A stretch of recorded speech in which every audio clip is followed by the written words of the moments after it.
มาซุงพี่น้องพวกนี้เขากูเกาะค่ะเนาะเขาขามาคบทมยากันในข่าวยามกลางวันค่ะเนาะวันมันก็เอาตื้อตั้งข่าวยามตูตันเสลมาคบทมยากันเกี่ยวกับรองข่าววานการเมืองในเมืองผมตุ่มตัวค่ะอีกหนึ่งอะไรมาอุบลาป้าลองการเมืองในเมืองผมตุ่มตัวเขาก็เลยว่าขึงเยอะค่ะเนาะย้อนนั้นเสลวันมันก็เอาตื้อตั้งข่าวยามตูตันเสลมาดาดไปลองการเมืองผมตุ่มตัวค่ะอีกหนึ่งการเมืองผมตุ่มตัวค่ะในภายดังตับศึกมานเขาคัดเจอเฮ็ดสร้างปังเลือกตั้งมาตั้งดีกวนในเมือง ส่วนใหญ่ก็ยอมรับเจ้าคือส่วนใหญ่ก็ยอมรับหรือนั่นก็นอกเมืองก็หรือสิเคเลรัสเซียปีละรุดเขาเกาหลีเหนือเขาอิหร่านเขามีอย่างพวกหลายเมืองที่ยอมรับลองศึกมันจัดเฮ็ดปังเลือกตั้งกันก็ในศึกมันจัดเฮ็ดยาวๆตอนตาปังเลือกตั้งนั้นจะมีอยู่3ปอกที่1ได้ก็อ่าในมือปางเลือกตั้งมันเขาได้เฮ็ดเป็น3ปอกแล้วยันบ่สั่งได้เฮ็ด3ปอกนะครับเนาะเต้ๆมันได้ก็บางพื้นที่ในเขาก็ไปกุมกำไร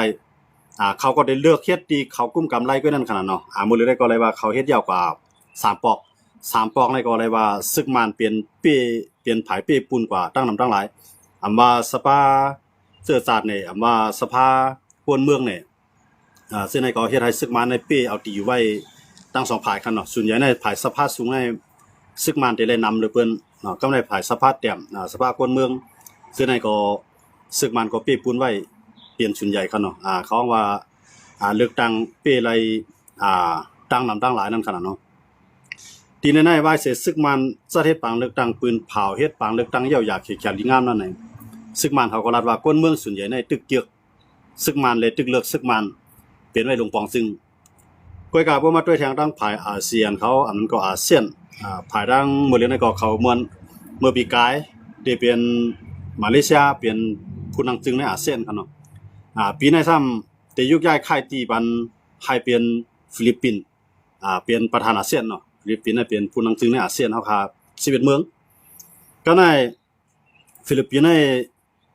อำปอเมียนกันดังซึกมันอำปันแห่งซึกมันย้อนเปิ้ว่าฟิลิปปินส์ในเกินกว่าสู่ตะวันตกย่อก็เอาทัพซึกอเมริกันมาตั้งไว้ใน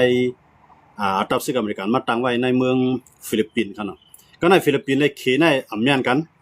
ฟิลิปปินส์ในเขในเขาก็ชิมปังหลายกันชิมนั้นนำกันก็ในเขซ้ำฮับพ้องปันลองเลือกตั้งซึกมันก็ในฟิลิปปินส์ใน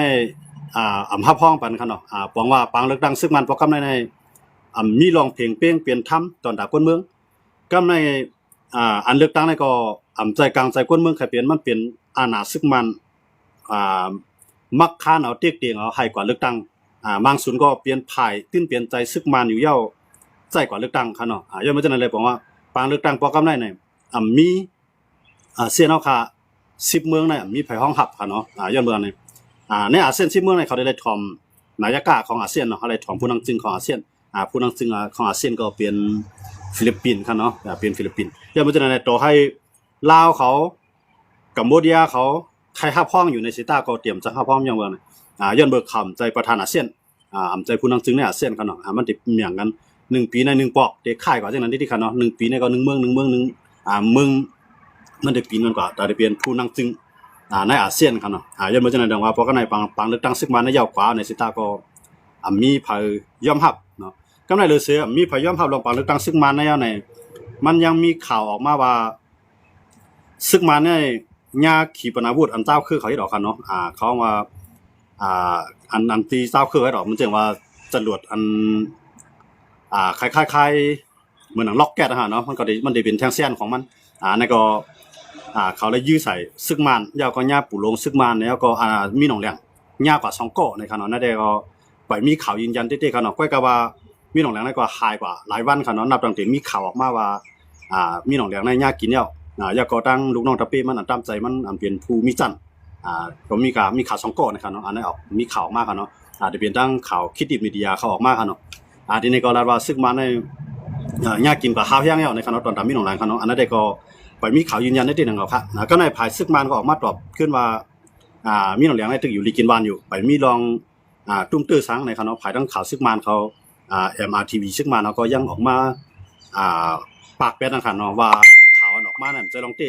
ลองอันที่ว่ามีหนองแหลงยากกินในไปจะลองเตมันในครับเนาะอันนั้นได้ก็พวกมาด้วยลองอันที่ซึกมันมีหนองแหลงในเพราะว่าตามเงาลายเงาลายปกติได้เนาะเงาลายอันที่เงาลายที่อันที่ซึกมันใจจัดปามนั่นอยู่ก้นวันเนี่ยมันได้ใกล้ปอดทีนึงยาวทีนึงก็กะว่าสิมีข่าวออกมาว่า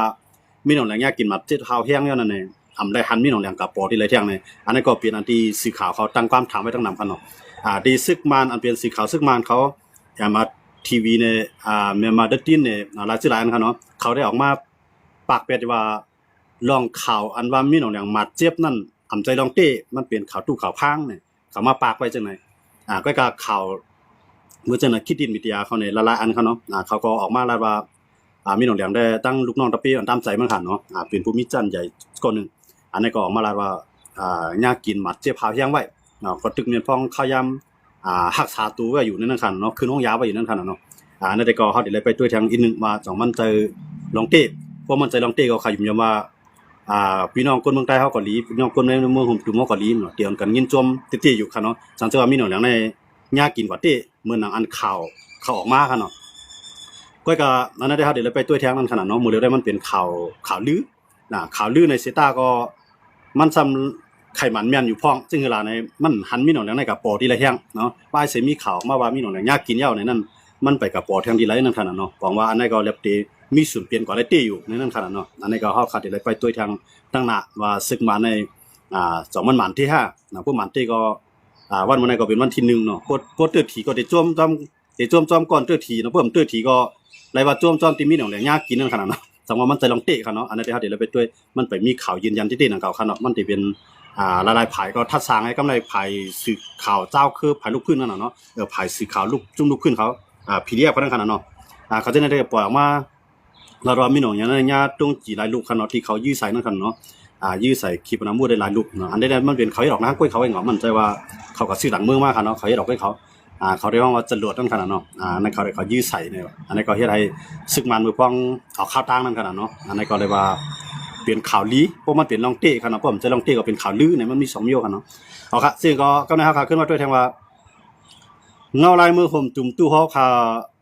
จ่องเตดีมาเนี่ยไหว้ปางเลือกตั้งได้เนี่ยเฮาข่าวมาเรียบเรียนกว่าซ้ำกันด้วยค่ะเนาะพอเฮาข่าวมาด้วยหลอนเมืองขี่เขาปีละรูดเขารัสเซียเขาโคมป้าทั้งอินเดียเขาป้าทั้งอิหร่านเขาตึกกำยันปันแห้งซึกมันอยู่ห้าวแห้งๆซึ่งได้ตามเมืองเด็กกัดเย็นได้ไปเปลี่ยนไรนั่นขนาดเนาะตามเมืองเด็กกัดเย็นได้มันได้ไปเปลี่ยนมาหลายย้อนว่าในมือหลายวันกวนมาในก็ยังมีข่าวว่าอิหร่านในต่อน้ำมันเครื่องบินในปันซึกมันค่ะเนาะอันกล้าขายน้ำมันเครื่องบินปันซึกมันในมือเดียวใน1ในเค2ในรัสเซีย3มาในอิหร่านเนาะ4มาในอินเดียเขาจะได้เป็นเมืองอันกล้าขายน้ำมันปันซึกมันเยอะมาในเพราะว่าเมืองผมตุ่มตัวคันนั้นกัดเย็นในเมืองจะได้พ่อนดีมันเยอะมาเมืองมาในมันสะสมเครื่องหนักเขาเนาะสะสมอาวุธเนาะเก็บพร้อมจุเครื่องหนักมาตอนตาอาณาจักรก็มันกึ้มเพราะว่าเมืองเฮากัดเย็นในซึกมันก็ได้เอาเงินจะได้เงินโคขวัญหรือลินใต้ดินแนะนำโคขวัญน้ำลินพาเมืองเฮาเลยโคขวัญน้ำลินพาคนเมืองเฮาก็ซื้อเครื่องกองกลางเส้นในมาตาได้ทักษะอาณาจักรเก่าให้มันกึ้มในเมืองมหาเมืองเส้นในเขาเนาะเดไลพ่อนดีมันตั้งนำมันจะหนังมือเร็วได้เมื่อเขาขามกัดเย็นจังในเมืองเขเขาในไลพ่อนดีก็ต้องนำได้เตียวว่าเขาเนาะซึ่งอย่างในต่างเมืองในหันว่าเมืองผมตุ่มตัวเขาเนี่ยกัดเย็นการเมืองมันกึ้มพวกเมืองกัดเย็นในการเมืองมันกึ้มในคนเมืองก็มีส่วนทางห่างมีส่วนแต่ได้แก่เคโคของน้ำลีนินพาเมืองเขากำไรก็ซึกมันก็ได้ลงลายมือกันตั้งเขในตั้งต่างเมืองเนี่ยเขาจะในก็ได้มาลงขึ้นล่างเอาพวกของเมืองเขาอยู่แดงนะเมืองเขเนี่ยนะเมืองเขในมือเดียวในมันเลี้ยงไว้จุ่มญี่ปุ่นกังกูจุ่มมาเนาะว่าจุ่มโคเขียวมาจุ่มโคไลว่าจุ่มปีตุจิตว่าจุ่มซึกเต้าคือดังคือเขาเนาะเมืองเขในคำมันเลี้ยงไว้จุ่มญี่ปุ่นกังเส้นไหนเพราะเมืองเขมันเลี้ยงไว้จุ่มญี่ปุ่นกังเส้นไหนจุ่มญี่ปุ่นกังเส้นไหนก็เขาก็ซ้ำบ้วนว่าตาเตมีเย็นแห้งให้ต่อสู้ซึกมานั่นเข้าโหลเอาโคของน้ำดีนินพาเมืองเขาออกขายก็ในไผเฮ็ดก็เมืองเขไรจุ่มนั่นก็เตมีรองผมลมเพราะว่าเฮ็ดก็เมืองเขในเพราะว่าเฮ็ดก็เมืองเขในเดมาลงขึ้นล่างในพื้นที่มัน มันก็ได้ไล่คู่ของเหมือนจะหนังโมเดลในเฮาว่าตั้งของเซลล์ขึ้นจึงได้เนี่ยเขตที่มาลงที่ล่างเสียงหล่ะเนี่ยนึงเนี่ยที่มาขุดค้ำ2มาเนี่ยตัดไม้อันนั้นได้แน่นอน2อันคั่นเนาะนั้นก็ฐานหินก็ฐานหินจังได๋ก็จังเป็นมาแล้วกำในนาทีปฏิบัติซึ่งใต้เนี่ยก็เขก็มาตัดไม้มาขุดค้ำขุดฐานหินคู่ของใต้ดินเนี่ยตรงว่ามาเลี้ยงไว้กูผายโมเดลเนี่ยกำในจุ่มเจออันเตขวางตั้งเมืองเขเนาะจุ่มเจออันเตขวางตั้งเมืองเขเลยอำเฮ็ดต่อเมืองเขนั่นจุ่มเจอนั่นเตอยู่หยาบเนาะก็ได้จังยาปังตึกย่อมบ่จังนั้นเลยวันมื้อนั้นกูจุ่มอันว่ารักษาแก่เขแผ่นดินน้ำดินหินผาเมืองเฮาเนี่ยเมียมันเปลี่ยนจุ่มมันว่าพวกเฮาเอาก็เปิ้นที่เอาแกพวกเฮาเฮ็ดก็เปิ้นที่เฮ็ดแกพวกเฮาก็สารคัดเขก็เหมือนตั้งหาเฮาใส่ฮูกแกย่อมบ่จังนั้นเลยกูจุ่มในย่อมเฮ็ดดีต่อเขย่อมกลมโหต่อเขนับต่อซึกมานมาต่อถึงซึกยึดกองกลางลุกขึ้นเจ้าคือ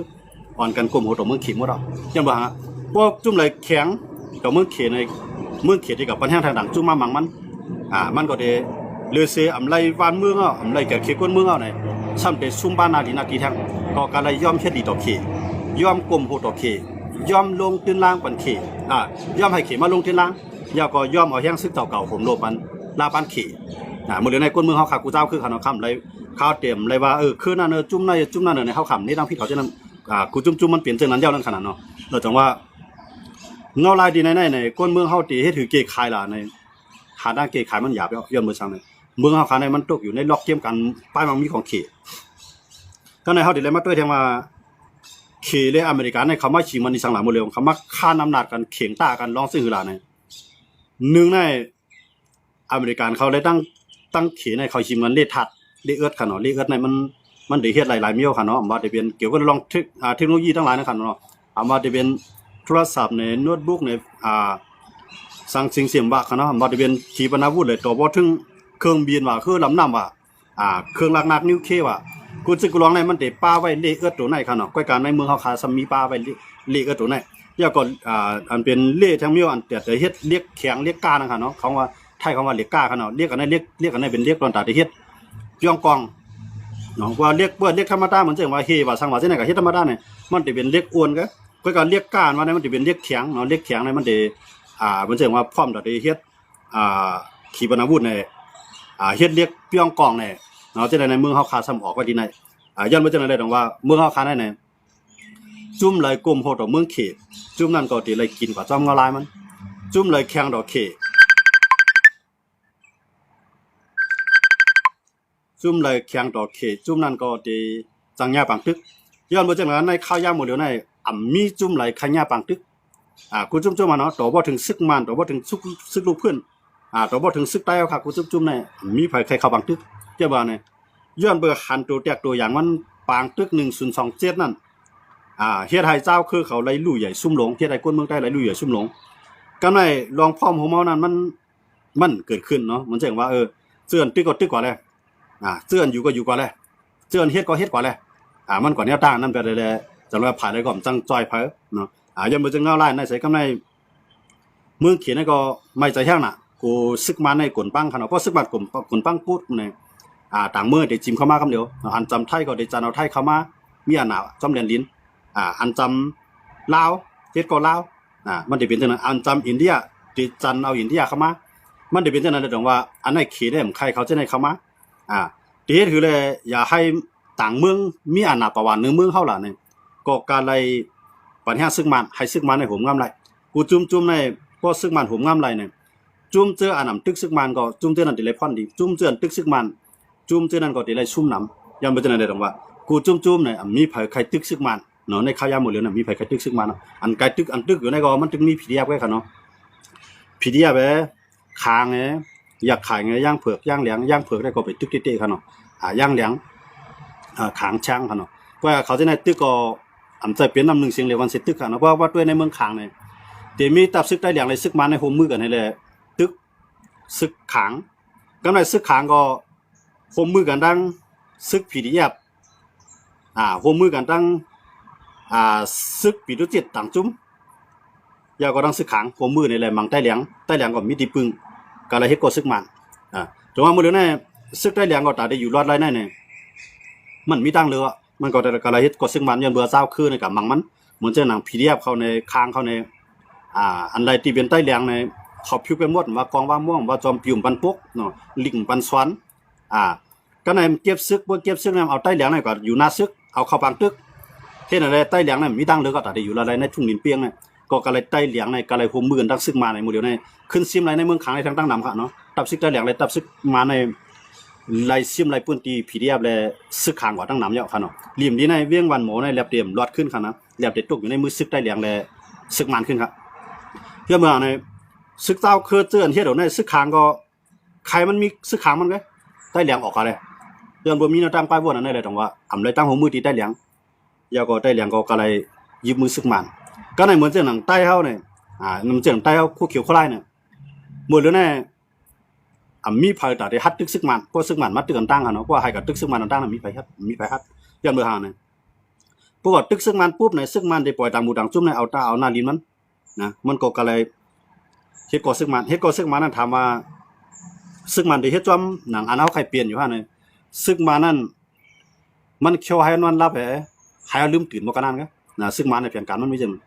เนาะหมดเลยแน่เพราะเขามาด้วยในหน้าที่ของเสียวขึ้นจึงใต้เนี่ยตั้งซึกมาในตั้งของเสียวขึ้นจึงใต้ในพวกเขาเด็กกว่าทั้งหลายเนี่ยซึกมันเด็กกว่าทั้งหลายป่องเลี้ยงของเสียวขึ้นจึงใต้